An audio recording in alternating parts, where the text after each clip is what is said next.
انسان کسی سے محبت کرتا ہے اس کے گلیوں کا چکر لگانے لگتا ہے، اس کا محبوب جس راستے سے گزر رہا ہوتا ہے ان گلیوں میں وہ گزرنا اپنے آپ کو اچھا سمجھتا ہے۔ ایک انسان کو کسی سے پیار ہو جاتا ہے، محبت ہو جاتی ہے، اس کے در و دیوار کو چومنے لگتا ہے، یہ معلوم کرتا ہے کہ اس کا عاشق اور وہ جس سے محبت کرتا ہے کس راستے سے گزرا ہوا ہے۔ میرے محترم بزرگ اور دوستو، اسی کی طرف اشارہ ہے۔ ہمارے محبوب اسی شہر میں گزرے ہیں، ہمارے محبوب حضرت محمد صلی اللہ علیہ وسلم کے قدم مبارک اسی شہر مکہ کی گلیوں میں پڑے ہیں۔ اور کیا ہے، حضرت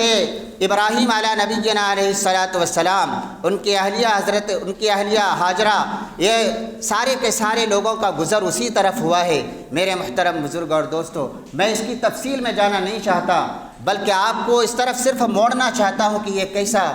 کیسا محبت بھرا سفر ہے، عاشقی والا سفر ہے۔ میرے محترم بزرگ اور دوستو، یہ چاہیے کہ جنہیں بھی اللہ رب العزت والجلال نے مال و دولت سے نوازا ہے، میرے بھائیوں، انہیں ضرور یہ حج ادا کرنا چاہیے۔ قرآن کریم کی آیت جس میں بتایا گیا وَلِلَّهِ عَلَى النَّاسِ حِجُّ الْبَيْتِ مَنِ اسْتَطَاعَ إِلَيْهِ سَبِيلًا، کہ وہ شخص جو کیا ہے بیت اللہ کا ارادہ کرتا ہے، کیا ہے جس کے پاس استطاعت ہے، اس کے اوپر حج کرنا ضروری ہے۔ اب میں یہاں رک کر آپ کو یہ بتانا چاہتا ہوں کہ حج کس آدمی پر فرض ہے، حج کس آدمی پر فرض ہے۔ قرآن کریم نے ایک لفظ استعمال کیا، استطاعت۔ یہ نہیں کہا کہ 5,000 روپیہ ہوگا تو حج کر لو، 2 لاکھ روپیہ ہوگا تو حج کر لو، یہ نہیں کہا، بلکہ ایک ایسا لفظ استعمال کیا، استطاعت، کہ جو آدمی صاحب استطاعت ہے اس کے اوپر حج کرنا فرض ہے۔ اب استطاعت کیا ہے، اس کی تشریح علماء، مفسرین اور حدیث کی کتابوں میں ہے کہ حج اس آدمی پر فرض ہے جس کے پاس، جو آدمی اتنے کا مالک ہے، اتنے پیسوں کا مالک ہے یا اتنی چیزوں کا مالک ہے کہ جس سے کہ وہ مکے تک جا سکتا ہے، پھر وہاں سے واپس آ سکتا ہے، اور جتنے دن وہاں رہے گا اس کا خرچہ، اور جتنے دن وہ وہاں رہے گا اس کے گھر والوں کا خرچہ، جس کے پاس اتنا ہے وہ آدمی صاحب نصاب ہے، صاحب استطاعت ہے، اس آدمی کے اوپر حج کرنا فرض ہے، اس آدمی کے اوپر حج کرنا فرض ہے۔ جس آدمی کے پاس اتنا مال و دولت ہو، اتنے مال کا مالک ہو کہ جتنے سے وہ مکے جا سکتا ہو، مکے سے واپس آ سکتا ہو، اس میں جتنا خرچہ لگے گا، جتنے دن وہ مکے میں یا مدینے میں رہے گا وہاں جو خرچ ہوگا، اور جتنے دن وہ وہاں رہے گا وہ جن کو چھوڑ کر کے جا رہا ہے ان کا خرچہ، یہ سب کو ملائیں گے، جتنا ہو جائے گا اس آدمی کے اوپر حج فرض ہے، اس آدمی کے اوپر حج فرض ہے۔ اب یہ پیسہ آدمی کے پاس کبھی جیب میں کیش ہوتا ہے، کبھی بینک میں ہوتا ہے، کبھی کسی کو قرضہ دیا ہوا ہوتا ہے، تو جس آدمی کے پاس اتنا مال ہے وہ آدمی صاحب نصاب ہے، چاہے وہ پیسہ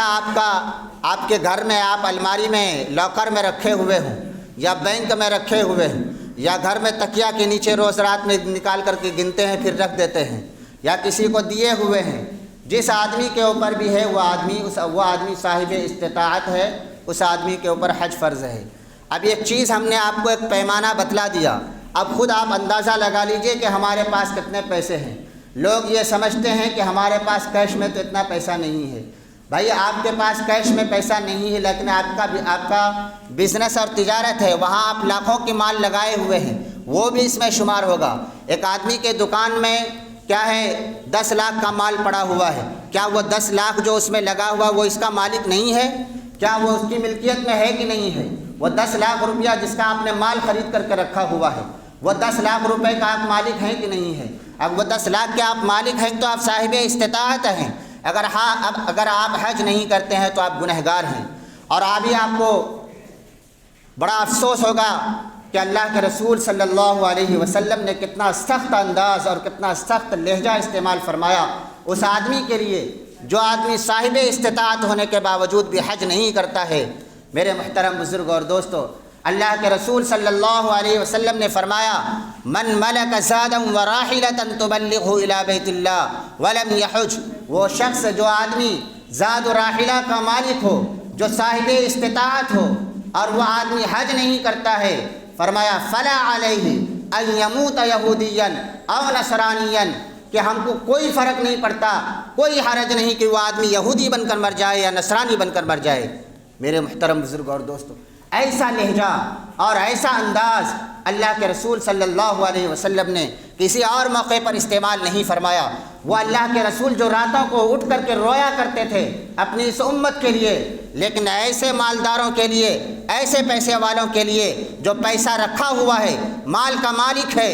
اور کیا ہے، مال و دولت ہے اس کے پاس، لیکن پھر بھی وہ حج کے لیے نہیں جاتا،